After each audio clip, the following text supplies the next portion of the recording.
Hello everyone. Welcome to Professional Training Academy. In this video, I am going to describe sprint planning and its importance.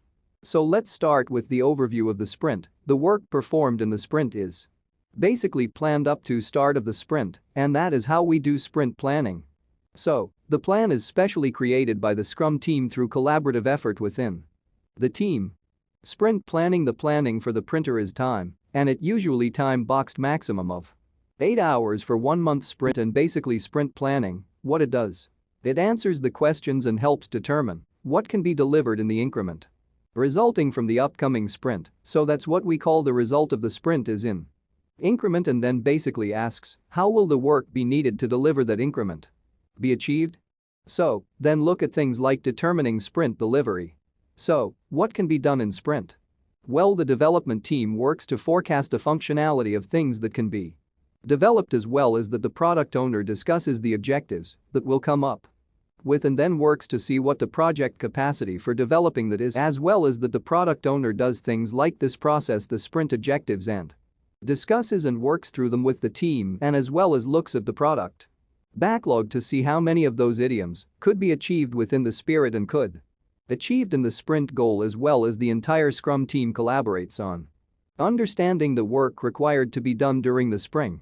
So we have the sprint goal, and basically the sprint goal is an objective set for the sprint that could be met through implementation of the product backlog, as well as that the goal provides going through the development team on why it's building that increment, and then it's usually created in the sprint planning, as well as that the sprint goal give the development team some flexibility around functionality that is implemented within the spirit and in the product backlog. Basically, the selected product backlog items deliver by one coherent function, and that generally the sprint goal, as well as that if the works turn out to be different from what the development team has expected, then how do we work towards determining to achieve the outcome, how to achieve the outcome? Well, generally having set the sprint goal and selected the backlog for the sprint, the development team then decide how would we do that functionality into a product or a deliverable.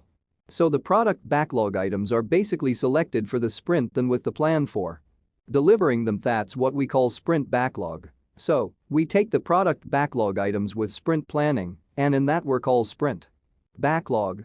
As well as that the development team give it start by designing the system and the work needed to convert the product backlog into the working product increment, as well as that to work that's planned for the first few days in the sprint that the development team can be basically decomposed by the end of the meeting of the smaller units of maybe a day or less, and the finally get into the development team determines that has too much too little time or too much too little work.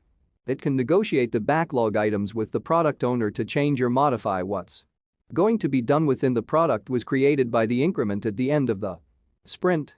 So, that's what the importance of sprint planning.